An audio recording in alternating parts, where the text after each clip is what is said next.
ayaresabia edi no kredi besaw ya dia eno ane 21st clinic minim anamondo do wotu efa wo yade ho eye no kre sawo do yade akini ache nanso kawa koma to yem efri say 21st clinic eye ayaresabia o trewo na wajiwe free wo yade ensem wo Ghana ha ye won krabata no bebra ebenwo wo baby a wo bia ya wa kra tema domi kaswa takrade takwa obuase koforidua nkranza tachiman brekum goso sunyane dwaboso ene kumase ye adwuma efri dwada edikosimmeneda holidays ni nano ye adwuma freyen e wo 0540 311 na yenchiro ye chia kwanu ye 21st clinic na clinic of your time. So wanti unipeduasi a wonti ayaresase over the years yantiasi afei na yabehunu se sa 21st clinic edasronko ewo herbal ayaresem ono no di kan ema Ghana for eti ma yehu se yewo yare bia ye frano sciatica mama yehu se yewo yade bia ye frano sciatica 21st clinic for Ebusiafo yadamu ase amamu aha ede aba Sompa 93.1 kasafidie so woti enka efri sunyane so ya Sompa 98.9 yatna se enememenda July bosomeda etoso edunum no Nyankopon de adom ye yese da ne da memenda du na donko bose ya na ekosise no mienu ebebo no healing point dwumedie bre ye de ba be church apomodin ho nsem sebe ya obehu ahobambo ekwan obetimi de afaso ama woni padua mu de wodi kwobu de wode ye ni enuane ahodo a ye de ekwa yenum no so no ye bebo ye ho ban e de afri ewudu ahodo ene enema entimi emoa emu medi di ohene yire mame ekwa yeboa esiama school fees eye chief executive producer e de medwumedie sansona Rexford Sompa didie na dwumedie ni nyina ye dedicate e de amano fi se ne eye na woda happy birthday to you in adi we Rexford de no boy chidom e wa hasenom systematic ono so enkranza ni de she kronkron tom kremo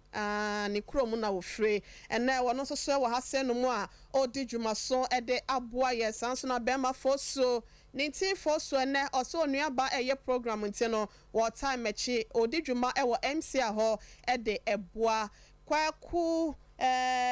jesi wono so wo TV ho a wono so eboa ye papa ye na ene yensa kan Dr. Eric Mafo panyin kwantre for pa Dr. Panyin odini dwuma e wo 21st clinic na wotwe etwe mu no obeka yensa yadwedwe ni emapi hu na efa ye kwan ye befa so na ya ye hyehyɛ ye ene hwehwɛmu ye e wa bra ye kɔ aware mu yare ahodo bi wo hɔ a ye betimi asia no ekwan na ye bekɔ ne hɔ biem na ene entoaso no yetimi de atudwa na yetimi ababa mu de ama yetiefo efiaje wa akɔde ketesiafo nyina ka ekire nso e wɔ hasenom ebi na mame fanchi akese e ma me yonko bremo my bosom friend your friend Mr. Eben owo eye media kuma e wo enkran ene ba bi owo bia no mechia ne papa ye medana senso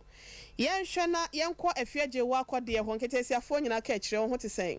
Henry na me adome ho ye pa. No why if I saw na the birthday. What the rest for I won fe nyina. On why if pa say bibia boko. Ade adome ho ye pa. Ye danyame ase doc. Ma hi. Me juso. Akwa banso. Me nua. Me se so ye. Pa so no ye pa. Na me nyanti ye so oto atade agu ho. Na me frovi na me so me me se senka so oto ni kuna atade na we the program. Me se ya da 21st for nyina ho ye. Pa so mu na ho ye. Ye danyame ase. Ebusuafo ye nsebra ye kɔ afiaje wa kɔde nketesiafo nyina ka ekire ho na apomden kase ne tew. Watimi ede adan ye ba ye bewura ensem ni mo na ya baba mu ede amamo efia Ohene remeda si amindi kan cheti for mo magibre healing point our Sompa TV now more ATN so Sompa 93.1 FM and our affiliate stations in Nina. Apomodin kasi emre na adrusu na ochi mapomodin semwa na ekochi kobrema na mabone to fam de ba besomwe na de obeti ne kasi mu bi enie anense ne midwife fo a omo oman mu de ba betudwa se omampanyi na nado danko akufado ama nani enku o masetena mu nsem de a ene ombekoso atukwan de bia sanso so ena Joyce ayi Reverend Joyce ayi ono so de futusem ekwa ama wo mu a omo edi djuma ewo apomodin asueye chenese fo doctor fo ene obi bia se obi ba ho ba beje ayahwa aya omo nti omo nim emfama nipa kro won se fufrom so ena Food and Drugs Authority for eni abiri ye pa if say baby diapers ahodo a ya tonton wo dwaso no eya de a omo nsa enhye ase abusua wei ene nsem a editie na edi hwe enam de ba besom mo sapom din kase e wo Sompa 93.1 FM ena fe Sompa TV so mi amaje bre e de kase esom wo mi din afia eje wa akode afi kase ni nchechimu eni yenuanom o maje ntete e wa woje ene nurse adwuma mu e de ni bre sem aba betudwa se so mampanyi na nado danko akufado amo omo asetena mu nsem wakatua nsem anto na koma so anhwe omo ye dia ene ya de ade bia omo nya akwanya so omo kwa aman hodo so akwakoye adwuma a omo beko eviso so de wani epiem e wo Ghana hanum se ye kwa ayarsa bia hodo mu a akane ekura na ya omo de adwuma na ya de na eno so so akwakoye boachi bidin enti no omo de omo se Ghana mampanyi anya bibi amfa ho ama omo de a ombekoswa etukwan e de akọ obi man so efise honom no eya na yesoso omo so pa e na afi so makatua nsem so no eya na edimu ehwehwemu aba betodwa se wode wani piemu e wa santimantem hanom se ya anesefo no omo gye aho ahasa e na omatukwan e de akọ obi man so ne senti omo enim de e de aba betudwa se wei e de ohawa hodo e beba ya hwe ene ayaresa ensem so ebi so obi yade na so kwa ya sabia na nurse ni o doctor ni hono mo a eno de ohaw pa ene bebre oman no ne senti no Ghana mampanyi enye bibi emfamfa ho kasamafo a okasa edema saa adwumaku emeche professional nurses ena midwife omo Ghana hanum se John Agbenavo ono editu dwa se Ghana mampanyi enye bibi famfa ho pa evise saa niema we ekoso oman mu eyade a atete pa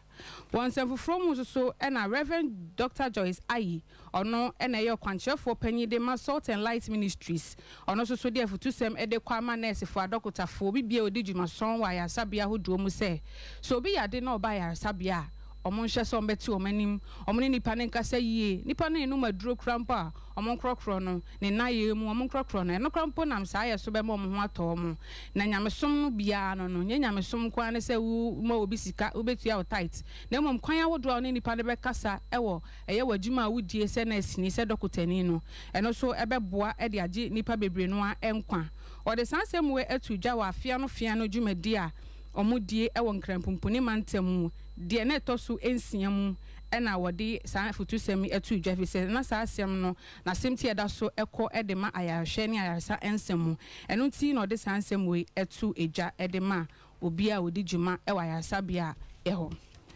ensem from so no Food and Drugs Authority for Ghana Revenue Authority Custom Division ena Ghana Standard Authority for makabom omani abriye pa evi so mo se Ghana hanum se no nipa bebreton diapers a Food and Drugs Authority omo nsan hyase omo de ne nanam tokro mo famfa Ghana ya board no so krampo no bi ehu ate ho empopoye na omo de aba begudwa so no mo ton ni nyina de ohaw enebre motofo afi se sa diapers ye de bonkwada no a na atensan na de agu se bi omo ton ho e de yade ahodo e na ebre nkwada no te se omo ani abiri ye pa se omo ye omo hwehwemu na se omo sa so obi mu a emra no eni ni bedi se de ese ebise se niema na woto na papa de a adenti na wonfa ma emo omo enhwehwem na woton no mfikyire ne sa ye so no de afutusem ekoma ma atan se ye bonkwada na diapers a ye hwese ye nsa ho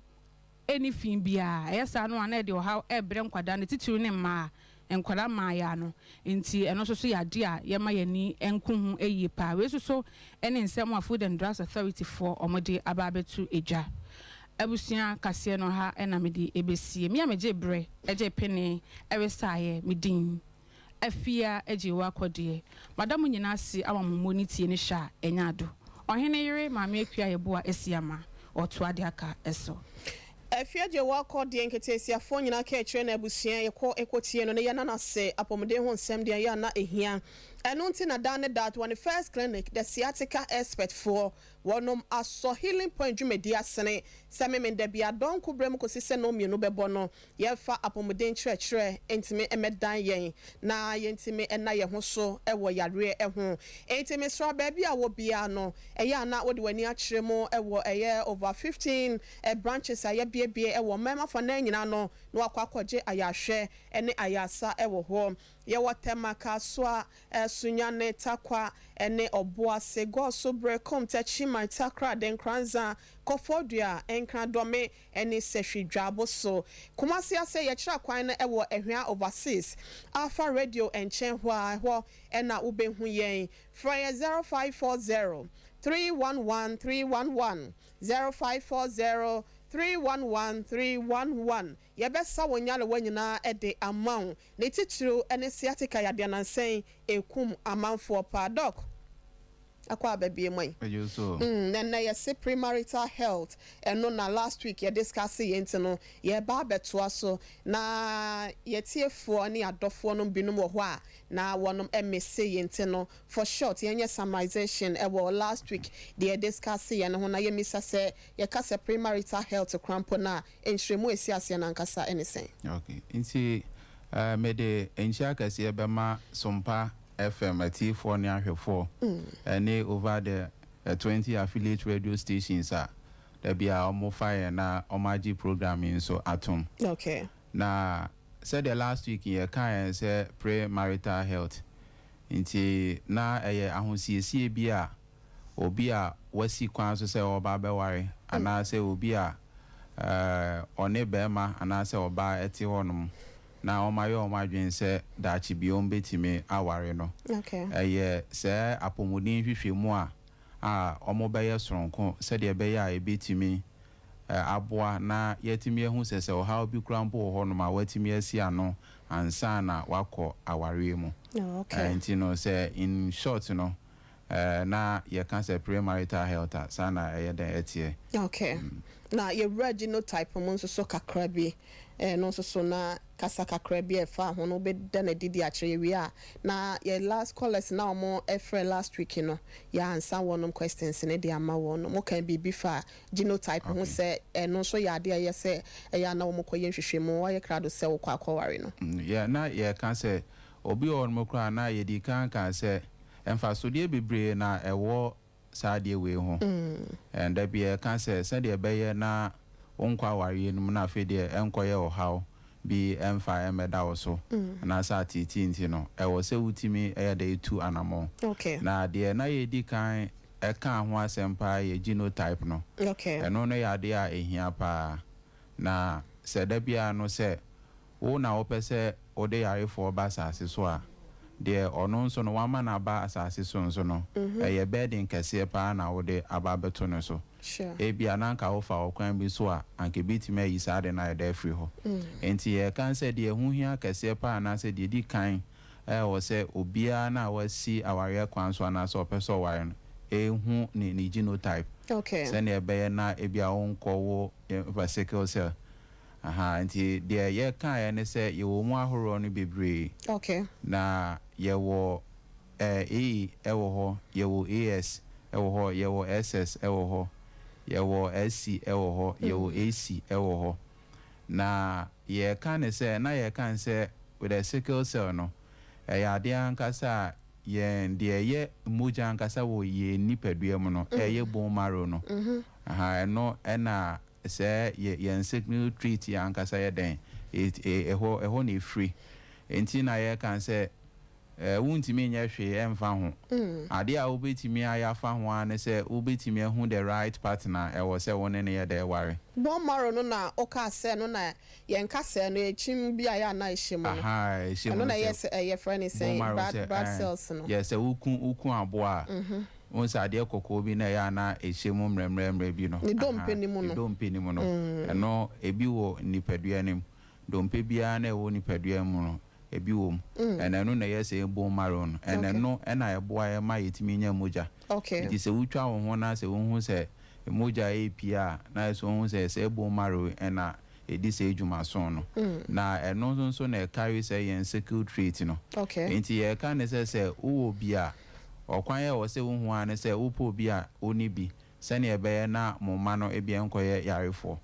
ba sɛ wo bi na wo di akyire sɛ den ana sɛ ebi asɛ deɛ wo ne wo ho kafo na nante akyenti no wo fi sɛ bi Nyankopɔn betimi ayɛ ana sɛ nneɔma bi betimi aba enya de betimi ayɛ da asesa nti anim na wahwɛ obi a wo betimi ana sɛ the right partner sɛ deɛ ɛbɛyɛ a mo bɛwo na mo betimi ayi ɔhaw na ayɛ da free nti wo sɛ yɛhwɛ yɛn screen ne so a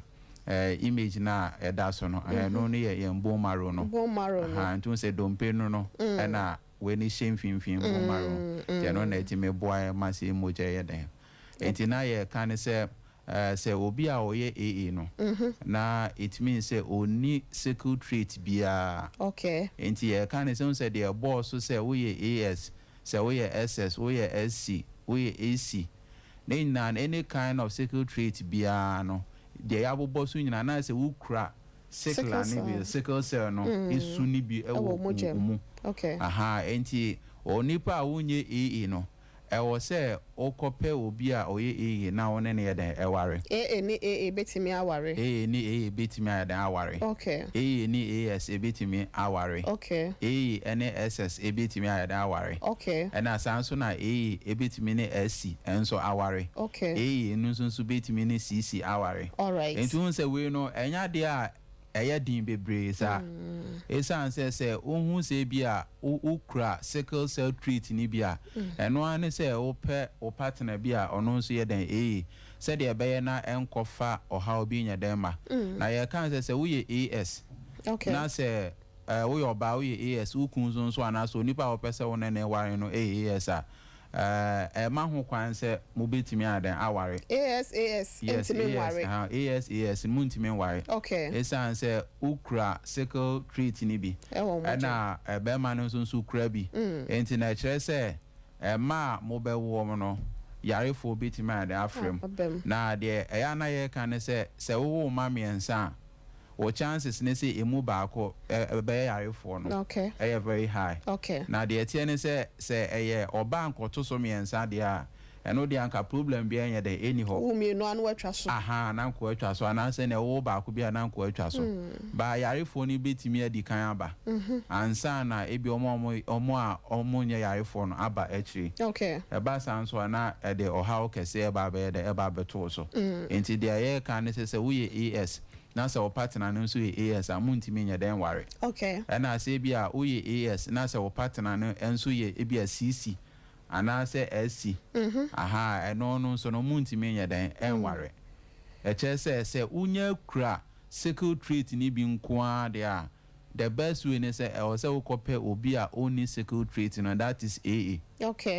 enti na yɛ ka ne sɛ onso obi wɔ hɔ no mo sɛ mo wɔ hɔ no mo kura na sɛ and was say chinchina che say bia o partner no per se one ne nko bia nko ehun se emema na eto da bia o twen wo se ne o man ho ya na edin yenko hospital nko ya screen bi kwa nko enti no wo oba na so no betimi e de ato ho so se wo oba na kwa se wudi kan ko na se wo se uye ya e che se o partner no de okura bia no sickle trait bia no okura bia wo betimi ne na da ware ba se wo ko na se wo kura sickle trait ni kim ɛwɔ sɛ wobɔ mɔden na wotwe na wokohu sɛ deɛ ne deɛ ne yɛ den ɛteɛ sickle trait ne na yɛ SS anaasɛ AS anaasɛ bi a CC anaasɛ SC anaasɛ AC enti sɛ wokura trait yi bi a ɛwɔ sɛ wobɔ mɔden na utimi ema onipa no so yɛ de kɔ check ne onye ja no no nkɔ ne baby enti sɛ ɔno nso kɔyɛ ne deɛ na so no nso kura trait ni bi onye AA de aka nyina no yɛ ka ne sɛ sickle cell no sɛ woyɛ genotype na sɛ wonye AA de bɛbɛ bia na so no ukura sickle ni su ni bi enti sɛ o wan pe obi a oni bi a okita AA ni bi a possibility sɛ ma ware mu na so no mo betimi a wo yarefo enti ye kan say eno ne the last way you discuss say about the genotype no eno ankasa na ye the key thing ankasa ɛho yɛ de ehia na obi ho no krampo na obi timi abusɛ obi ho kra na onim sɛ de sɛ bi aso wo yɛmfa so obi wo sickle cell kra na onim sɛ ne ɛyɛ de tie anase onim ɛka ɛyɛ de wom na ye wo bibi ankasa ho no yɛ friend red blood cells ankasa ɛno ɛna ɛwɔ ye mogya mu na etimi boa transport nutrients ankasa etimi nuane nu ankasa etimi ma ye nipadua no na etimi nso yɛ da ɛboa akutia we yarewa bi ankasa be attack nipadua no na normally na ankasa na obi a owo oye AA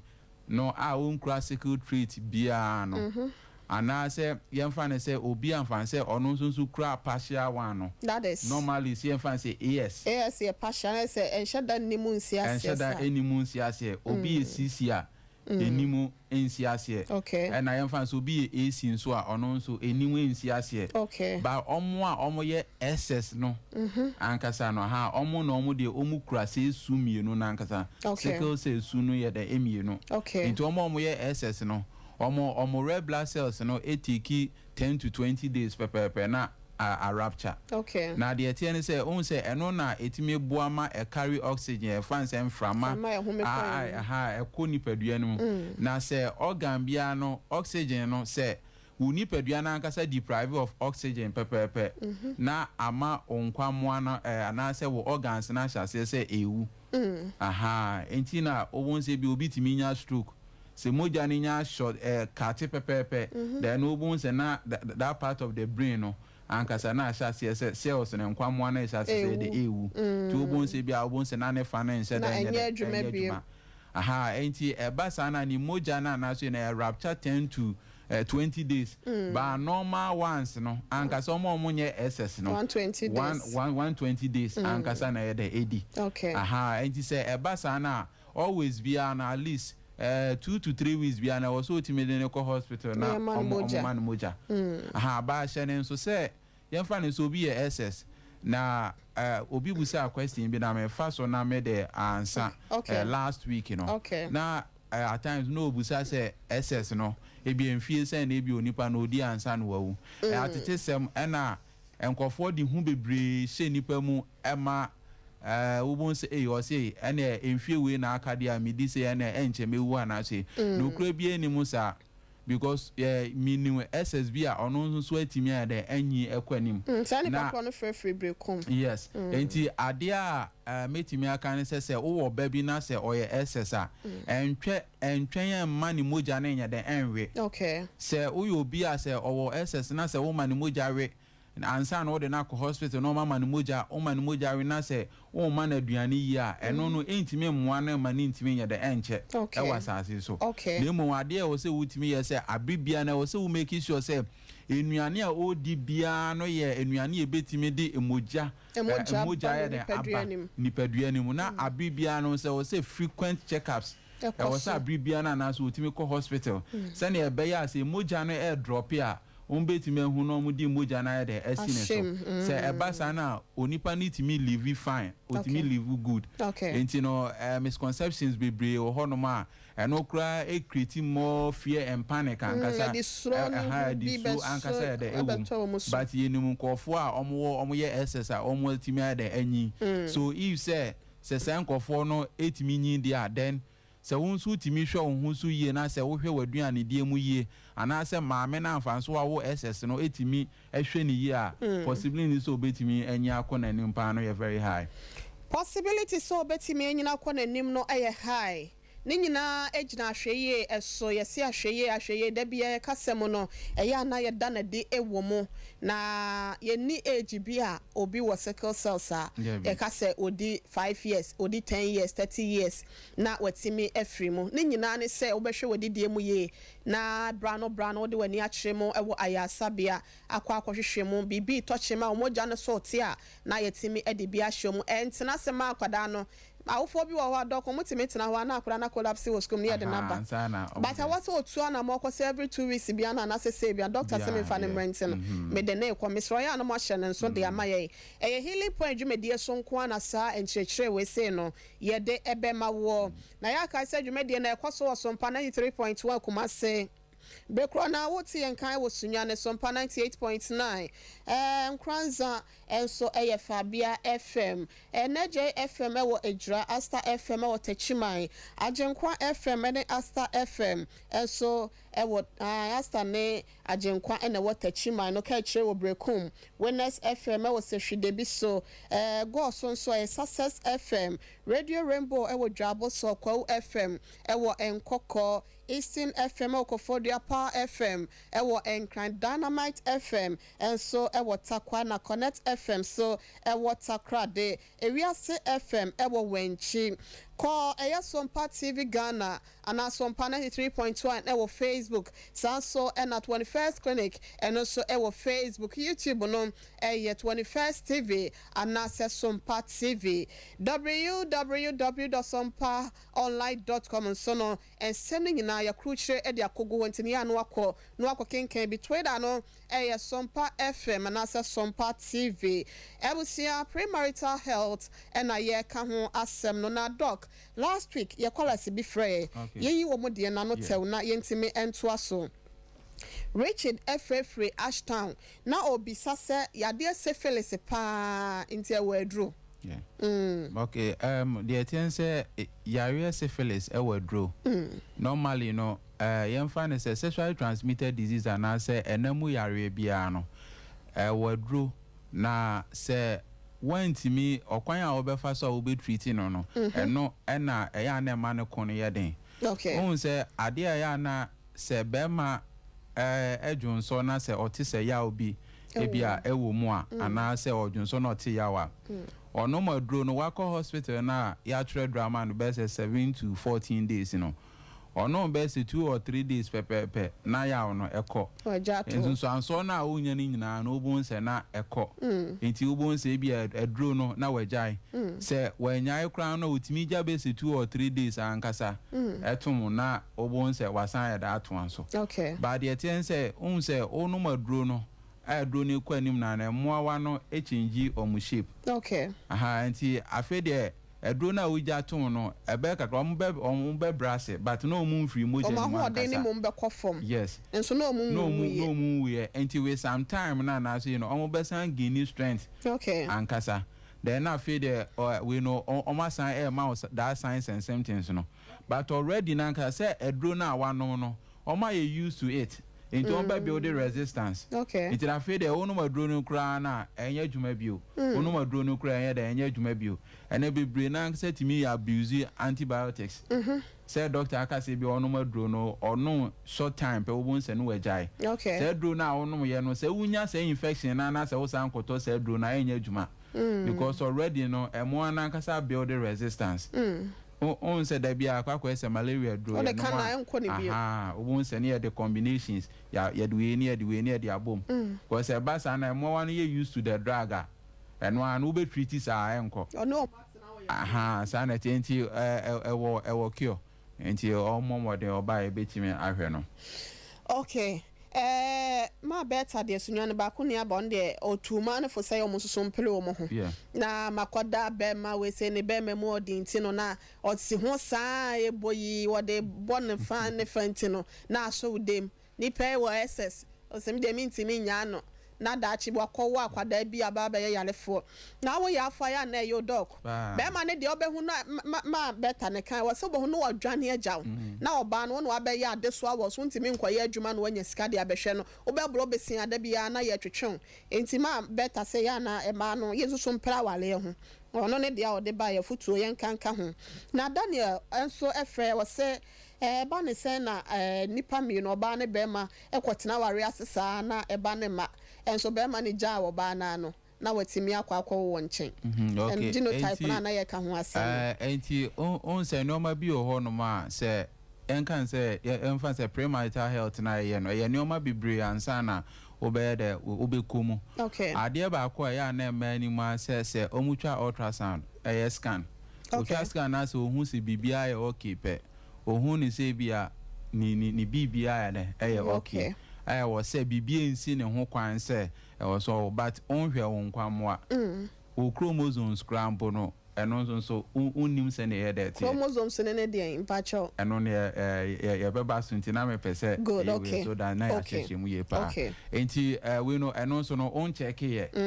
a wonhu crampo say whether say owo disorder bi cry da ewom unim na say bia owo any infection bia crampo a amfa say bia lead due to pelvic inflammatory diseases bia crampo so I know so unim enti no say obana so twa ultrasound ohun say bia bibia ya okay same thing I apply to mema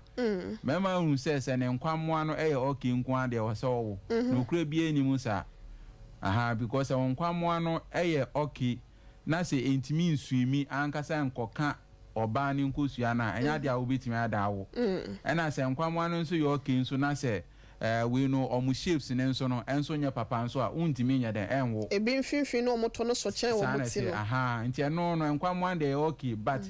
omu said omu ye bia etie no ene okwan ya ombefa so a omu betimi akwakopim oba ni nkosua no ebi no ewo fom a untimi nya de enwo enti no possible obetimi afa ho ebi akọ ebi na problem bi ewo oba ne side a se be ma no ebi afa ho a otimi ya de ebi ekọwo na de tense bi ho nso a ya na abotrenzo nso na yenya because the year can say wo ware a eteki be say o ye other investigations a bibia betimi aba normal but ye can say wo hyase hwehwe aware anase awo ewo mre a is more than 1 year and above. Into be wo or worry sisi a pepe say unyinsen. Afi no na ka wo sanity entisa by consenti say yes wa worry na say within a year no ankasa say won wo ya yentimi nka say infertility. Ye can say infertility say ma worry na even mo da them continuously.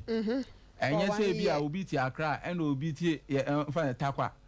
na time a wode background no enye ovulation time kra na wode ye wode ba you do end na waba end nso ba no ovulation period aye na etwam eti say nipa we kra betimi na atena bia close to 2 years kra bon se na nyinsen ye den embai enti no ebeti nso depend time no nso bi oni onipa na ye de edi ahiem no say bia na time a or mixing ovulation okofa chiri pepepe nso ebi onipa one ne koye no so lucky no na you know ovulation time yin say timi ye den okay ono ne te eda ba ko mokra be on say bia no e business man bi okọ na time obeba no na apa ho ada na said o si church ye die na say bi dia fa ma wo mo pa wo e bi dia fa ma wo mo pa na can say bibia na 21st clinic be kan say or healing point you know na de ba kwa ye unique ne say yemfa ohye anase yemfa hu ankasa ento nipa so because wudi hu ankasa to nipa so a bibia mfa ne say bi obi nwo na ase wo be kan we na say insu ba we yi mo je say nya de obi no won say psychologically onipa ne kra ba wa share ya wudi hu ankasa hye no but ade ankasa many pa ankasa eho to mo ankasa ye se wadwen no enti in health ye free bibi placebo obi ho mo ba hospital say wan won ne pane a edro bia wo de beba ne bia ne ho nto no anse no ne ba sa na ne atwe we ensuo pane e dia wo sterile water ne e dia wo enti no o se ne me ko ne ya wo me pane edro na wo de beba no no pepepe be ya adwuma mutimi ya ne sa yes obi se me pepper dey pan just mo wo mo pan dey amatwe dey we na you be twin sterile water na ya wo no aqua nti no dey can say placebo nti no placebo ni the placebo ni ma so that say un say edro na odi ama na be ya dwuma all right but ono no ni gidie nyina wo pan ni mu na na yare ne nso no enye pan ye yare dro yare en say wo kan onyi ni it is a odi ade ne wona any effect bia but ade na odi ayen asike na adwinti edro na odi ama no okwa no na ne ho ato no it ne ho na eto no nu se pan o se me malaria aba no anwo mpane a me ho nto me da Dr. Rick Malfo 21st clinic no free buy da bia me hu na ya na mani age ne ho na papa last 2 weeks senke the plane e ko fa ne free kan ya ba Dr. Blizzard Foster baby a obi anyankopon ko so ensure ya da se papa ye na e healing point dwumedie so nko na sa secret we mu nyina no wo betina kujo ewo eye Kenya sebo sorry no so bisa se sickle cells se nkwada na eba omomogya mu a ebre ben omomotofo abre mu na ubehu anase omudi mfie san ansa na wahu. Okay. Enti ye kan say anu ti na ya na ye kan say ade bia na ye pre no it means say before. Enti say bia fan so oba ankasa wo say sickle cell disease na ebna ma me ni nyin se ne de ebe ye den say ubetimi ahu say bia akola no. Enti akola ni nyin from 2 months echo biana ubetimi a check ade ama no. Okay. But say we check man and make sure say we be repeat it after 1 to 2 years. Obersen repeat it. Okay. Na wahwe. Na on say ebi ho no me ya na omotanya yemfa say crisis no within 4 to 6 months echo. We say bi akola no. Na ne honam ene ya won say ni moja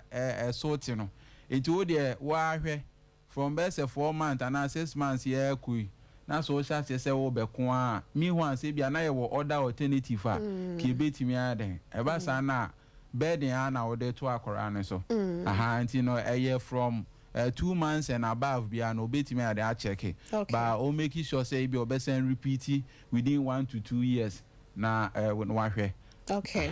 Okay. Brekum de no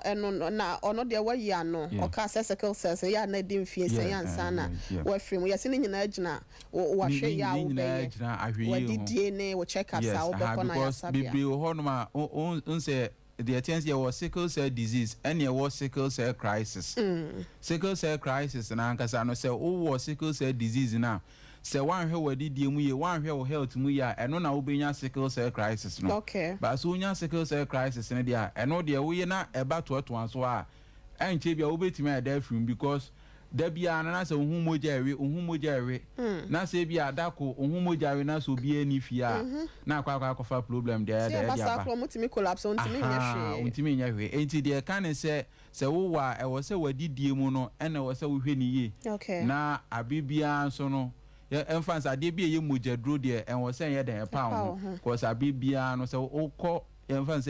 various checkups no o ye eto anso na ye be me ma onua ma ubetimi an na ye manage aboa se obi kura mbu no se nye obi kura na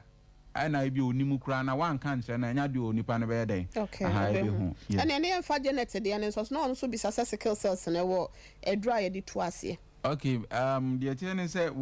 wonim die mu ankasa ne wo stem cell ana mfanse we no ye but no ne on surgery. Okay. About for now no de ye wo management we like mfanse management procedures ankasa ye de ye you manage obetimi ato abre na senka tanka kwasa ye wo kwan a obefa so obe manage until you manage the crisis. It is akola no ni moja awe na ye di moja ya transfuse no na ye di moja ya da so akola na bia ahututu aye da abanso because mostly na de arthritis aye da ba pa da bia na ne hututu rheumatism ne nti e ba sa na e wo management ankasa ubetimi amanage no na onipa no but say u change emphasis genotype no de only stem cell pe and for now no yenim and only a surgery. Okay. And ya de twatwo no mama Sarah ofri enkoko ahotutu ya wo boss ya and o se no na ya na ewo blood group ni mu ana se eyabusuan mu yade. Okay. And you know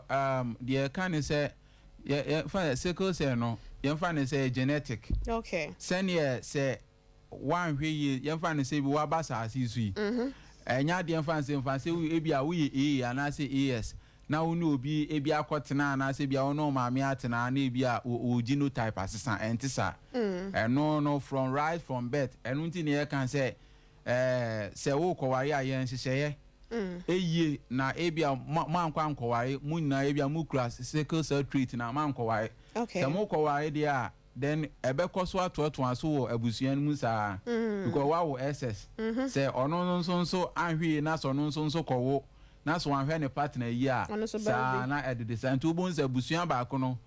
o bonse na ewo mu pa SS no bebre na ede ewo mu because ni nyina na yese bia omu genotype na omanye de oman hwehwe mu na ka sa abusuan ma ya afon ko eso na enye saa na ebi abusiafo yada mo ase Dr. Eric Mafo mokosa mo de ba ye last week no e na ye ano no na doc afa ye nwura nyalewa hodo bi ya ye kwakoware e wo se ye kwakoye hwehwemu ansa na yetimi aware betimi aboa ye nwura nyalewa no na the last year no about chromosome na obusa ho asem na yaba enti ade ba kwa amfanse ye ne se ye san ye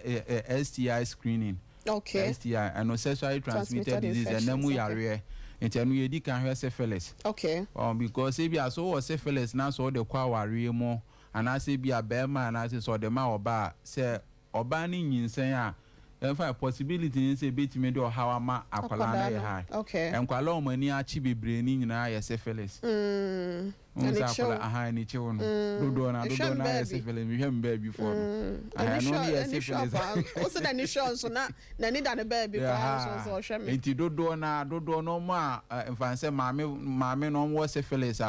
a yentimi entreaty ankasa wo ni nyinsem no ne chances ne se amo woni ne kura anche kura na etimi se akola na ni. Okay. Ubun se akola bi wo mo beba na ubun se na nani ade e bi asai. Enti de ye di kan eye e wo namu ya ye syphilis na ye san check hepatitis B. Hepatitis, okay. Yes, it is no say wa ese no nyame adom yemfa say bia so your bana so hepatitis B a de nyan say enwu ofie bomodin akọ antenatal omo wo panie bi wo ha ye de be wo so that say akola na oba sase so no ema ni nya say hepatitis B bi enti eno so ya de ye na ye san HIV test and so ema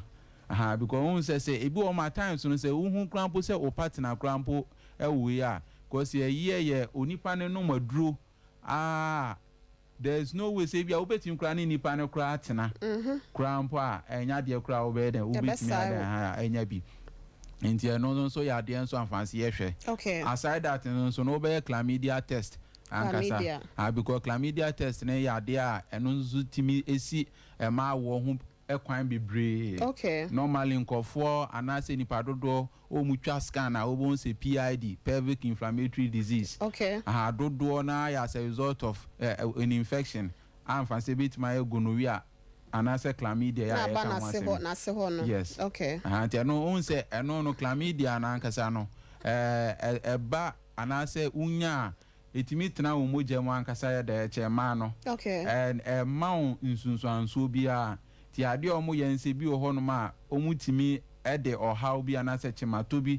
to wa wode na no anase bi a wo ovaries ni mu anase bi a uterus ni mu anti by the time na fan so be realize na ankasa na inflammation bi ankasa ankasa reproductive aspect omo de ho ama ho aye kuro omo de ho mama eno na ya na obi nyinsen na ano aye mra say doctor for mo chechira wo dia no anti basa na un say eye weak anti no ne friend cervical incompetency no no eye very weak it ne wo mu anase betime bi at any time and say nipa no kra na say na wo say or try say nyinsem mu no kra no or try say ma oni ni kunye den india hia mu basa because anyasa chances na say ni nyinsem ni betime ade ase no and so you very high and ade a yes an kan so you about say investigation ultrasound investigations and so say when oba so betwa ultrasound na wahwe wa wodie no mu nyina ahwe wahwe wo ovaries no wahwe wo fallopian tube wahwe wo uterus ne so na ye hu se bia bibia ye den enimu a na afi de no so na se problem bi wo hokra wa hyase treat kra ansa na wa ye den okwakọ and the on the other hand so mema ne side ne so be ye semen analysis e ho ne hia papa e ho no betima ye semen analysis na ya hwe won kwamwa no edodo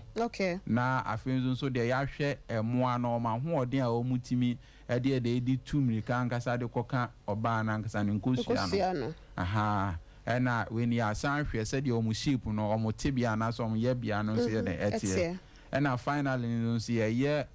hormonal test before na fanse oba and so no enome wo see hu estrogen level ye hu progesterone level because normally say estrogen ni progesterone no from a ubetimi unkosua anase wa wodie mu nyina betimi aye kama ba we estrogen ne emphasize progesterone ne wo form a eya na edin se wo betimi ada anyinsen estrogen ye say aboso bi etimi siesie ma wo de mama ho ye fe etimi ne enufu nyina etimi ma ne ye kama sanete ese mama akura to bobo kama ese me fans eno na ye secondary developmental stages anka say wo ba mu enti say bi a oba enufu ebe bobo je say de ebe ma ye hu se we oba na ankasa no eno na say wo menses ankasa mpo ebe ba no estrogen say wo betimi anyinsen na ni nyinsen ni betimi agina estrogen aha enti bebre na ho no ma omo ye fa polycystic ovarian syndrome ani nyina ye say hormones yi aye da aba form na de ye kan say oba de say se bibia ko yie dia na se dia hoboa ne tie bia no so ware ntema ya na ye aha because e bia the more na emfie kwani na anka se etimi prone anka se ma wunya se ya polycystic ovarian syndrome no very high and especially bi omo anfan so bi omo ho esan wo nwin kakra no aha se wo obi awo nwin kakra na umfie ni so kwani ma eno ya dia aha because the more na anka sa hormones no e fanse androgen hormone anka sa na no e produce mo ankasa wo mememo aha ba se wo ye oba na wo mememo no ya na e bi ba mememo ba ofo abodwe se do na no kokoso sa da be cheche yen sa na e ma no nti se ni o ma ni nyina all this hormonal test ni nyina na wo se wutimi ye de eye before crans and e bi a watimi ye de akura and the last one no about the chromosome so that na e bi a ho no ma enti e kan say no so chromosome test ankasa eno nso ya de de hia na se bi e kan se chromosome na ankasa eno na emphasis kura yin DNA ankasa na aside that nso no eno nso na etime boa ema wutime wo oba ana se bi abema on se ye wo nkwala bi ho no ma ne nan no ne nsa kan bombu ana ne nan abom nsa so ano se na ne nan no da fom team ebi so dabo na mo oni na to close na enti no on se first yes tete no so wo se nkwala na omodo omo so omo ye musuo ma na so enti no ni chromosome we defect and this side na ye da eba enti se bi aso wo se mani bi a no nche so omo ya bosoma wo chromosomes no no na itimi ye dem bro so ana se eba form the thing say obema no ekura 23 wo oba no so a oba be hia so no onso the 23 beba na abom na hia na eno no eka obema wo hu nsuo no na oba no so nkosua na eba no say chromosomes ye de ka ho ene be di hia be di hia 23 na baba ye 46 aha nti emfa ne say as in case na say oba no e de 24 na oba so Bema de 23 ba it means about 47 abroso aha nti e ba sa na akola na mo be wo na se bit ma yare 40 machie bi aha obo o ma bon se nanim ni flat feet nanim ni si form se ya aha ena so nanim ni bukwa so aha bibri ekoso ena bibri hydrocephalus obo a niti wo na ye niti kese pa ti green for ni na ha ni nyina na chromosome abnormalities am fan say the we no eno sunsu timi check from ti say we yes any o ma we nyina na at least na etimi ade aboa o eno sunsu betimi ama the rate ankasa wo be hu say wo be wo ma dodo anase bi am fan say ma dodo eno ne chromosomes yes aha fieje wa kwade me so bonity say you X X and Y aha nti da bia me kan say bema bema wo na wo kire eba e wo so ba sa asiso enti ukọ wo man kwan kasa me yire wo na so de so ba wo de so ba da bi ni musa me pebement me ko fo ba foforo opa twa ho be san ko wo ba aha enti sana e da tie because e man na nkasa wo ma su na obema no wo oba na bema esu enti wo chromosome ni X or Y aha enti se Y no enya release a obewo bema X no enya releasing so a eno so be wo ba because akoka oba ne de no ho oba ne de abribia no yo ba na ne ba bi obeba bia no ono so expect your ba but wo be ma no na wo be decide aha nti omo wo me ma bebre na it means say omo releasing more Y chromosomes okay and now be man so wo man so bebre no so releasing more S chromosomes na koka oba no ho e na SS na mo manko a oba wo ti aware ase a wo kunu mo manko a ode hye wo no ka cha nse ono na enim kwan ya ofa so a wo enti the can say no they normally secret as e bia wo pese o be ma na so ba na secret ni na e hye 21st clinic ebusia for 21st clinic yes bra na yen hwew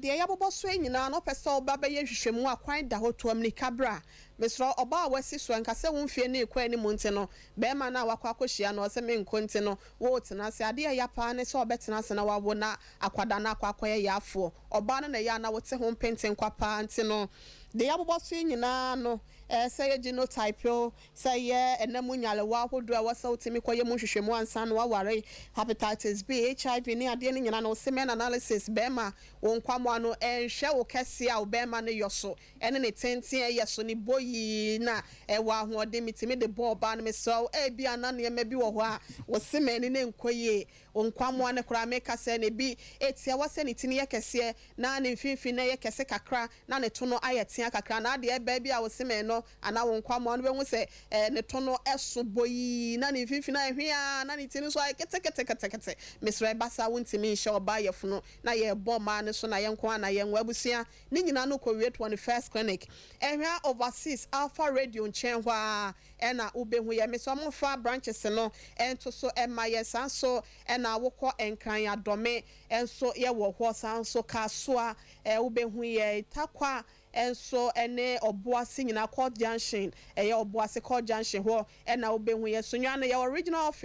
hospital no first gate ni hwe ni mo aba bia ATM ni se no ho na obehu ye tachiman so ye ni agenkwa FM no ena ebe ho obehu ye water de ye efie kuma number 9 taxi station na load free ho senate ho no sanso na ye enkranza presbya sorry da na chiwa ko fodua enkra dome ene ye sehwidwabo so enso nyina obehu ye kuma si ehwa overseas alpha radio enchen ho bomodia phrase 0540 311 311 0540 311 311 21st clinic yade bie wo wiase ya yato ne din se yade no yetu ase ne titru ene sciatica yade no piriformis syndrome so eno so sciatica nua ya hwehwemu ehu na yetu ase me so wanhwe ya ebebubu agu ho akakakra bi no mienu ken ye be sorry dwumadie no so eno nti yenko ya frefo so yenfa frefo be miensa bi ye wi a afutu a ewo ho no doctor ede amaye 0551 931 931 0551 931 931 and 0548 931 931 uwo ensemisebia ubetimi ebisa wo bia wo de bekan ye de hu a na doctor nso so ede afutuo no etwato ede amayen say hepatitis B and na wo say syphilis and na say bibisa ne nyina mesro hwa overseas alpha radio nchen ho and na ubehu 21st clinic. Hello, good afternoon. Hello, good afternoon. Good afternoon, Frefo.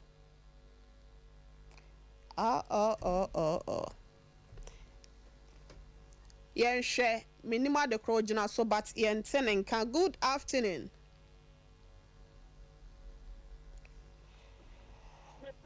Good afternoon. Temman pacho yen tiel. Pacho yen sepi takwa. Takwa. Pacho minya kitwedu owa wenyi sen. Okay. Na ni sen omuhu.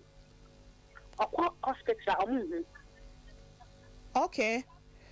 Okay. Aso ye funu ye kesiye. Ahu se elemu edaho te se eba. Ifuna ye kesiye ye kwa se ye fibroid ye kwa se ye nyale bebia. Wakwa hospital wakwa kra hospital na. Ifuna ye kesiye. Akola no hu se ne odan na no hu woni ye. Bese bi se ye problem bi ana ke be na kasa. Pacho yati doctor wa hasenum. Good afternoon. Good afternoon. Papa udini baby a free. Mkaza Silvakwa, 7 Nanamika. Ebuakwa mpacho yanko nana. Ayo, see our if you are one of those I say, oh, check you out. I say, you know, okay. Hello, what do you mean? Yeah, Tawonka. Monsieur, a man who I am not, or check you, I see you mentioned the few.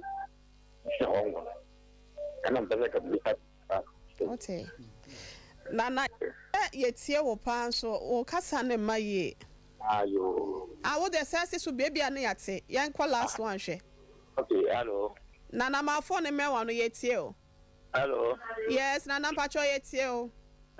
Monsieur. Many do I am Uncle Hospital, Doctor Muja, I ensure Muja from and I want Emma, no, Anabema. Oba, yo. Pacho yate, ye be you one, why? Okay. Good afternoon. Good afternoon, madam. Me Pacho, dini baby out free. Your friend Isaac Mensa, me from Sunyani. Okay, Pacho, I am call. Madam, no problem, they say, no way. Good afternoon. Now, we take it on your man, say, we take it sit there 4 times to crying, and I say, by your course, check here. Almost be and the Indian here, or first, and I say, where you come and plan 90, and see, the same doctor say, only problem. Last caller, good afternoon. good afternoon, madam. Me Pacho, dini baby out free. I share your friend Joseph, because a free man so acquisition. Me Pacho, Joe Yankwe. Pacho, I only about that one number drew say, dear. And then I don't know all the first times when I'm Pacho, maybe just a no intimate critique infection, dear man. Emma Obano. Okay. Obano and no draw dear say, you know. Thanks, Nana on another. Okay. Me Pacho, Mate. Doc. I will see more friend in Yanano, more friends is 0540 311 311 0540 311 311. Dr. Bekwa kwaje phone is here na onemo akasa ofra obi bepeke be 2 minutes time doctor eno bekasa na takwa o se ninu bia nyinsen so no efro no ema eba bonten but omo kwa check here se nyinsen bia na no so anya fiber da dia wait there I don't know because it's beyond medicine. Because onim on family 21st me enhwe the interest can say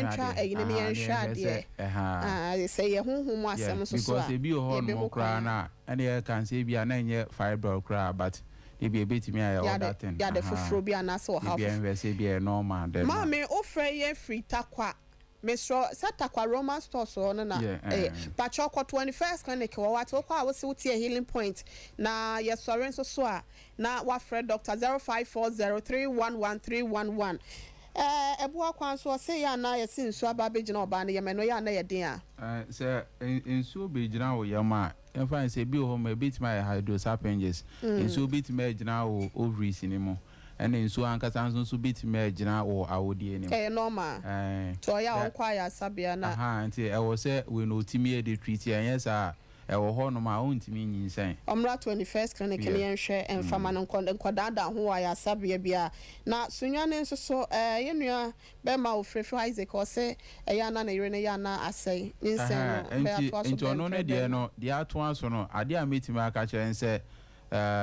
the can only can koye chromosome test no okay then after that no say okoye na se bibia yo okay agi se omu nyinsen ansa okay ansa ne ubetime hu the exact cause anka say cause miscarriage no okay because almost me say 80% na bebre na miscarriage na your chromosome abnormalities okay and aside that no say okay dia agi se unyinsen ansa na watime hu the exact cause this miscarriage never. Enti sunya na me pacho Isaac call regional hospital first gate no baby ATM no esie na no ne hwe anim ho na 21st year wo kwa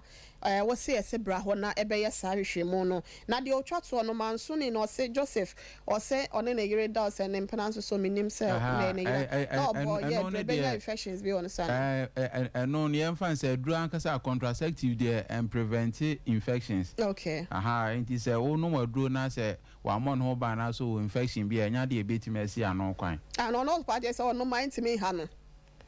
So no mo pese nyinsen be sin so boni bi antimi meche wono maduro ne da bi asa. Se no de un se the more na ankasa wo no na ankasa de everything bi no side effect ankasa de wo ho. Okay. The chances say betime affect on here ha. Ofutu etwa to we dey yeah kan ne se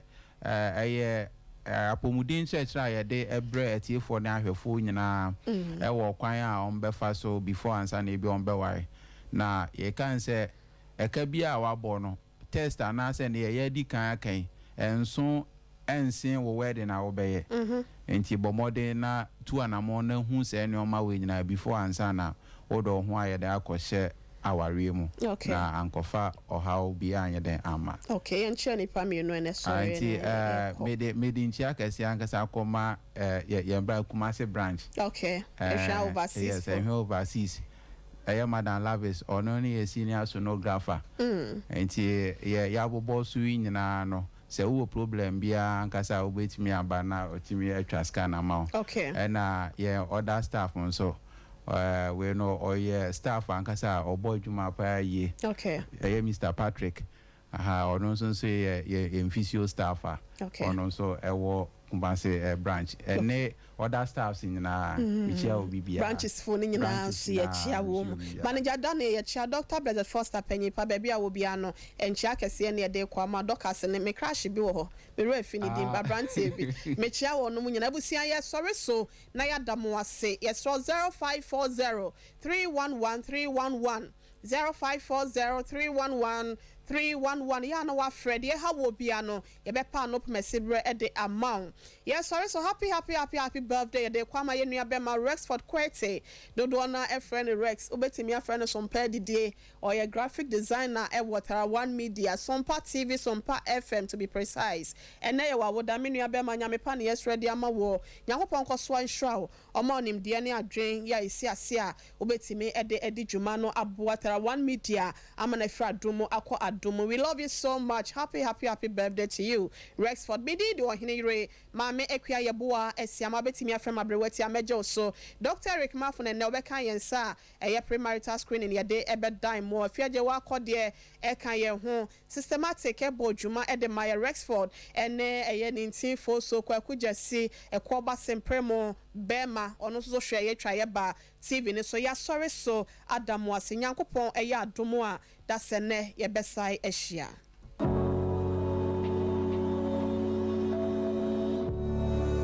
So wanti unipeduasi a wonti ayaresase. Over the years, yantiasi afei na yabehunu se sa 21st clinic edasonko ewo herbal ayaresem. Ono no di kan ema Ghana for eti. Ma yehu se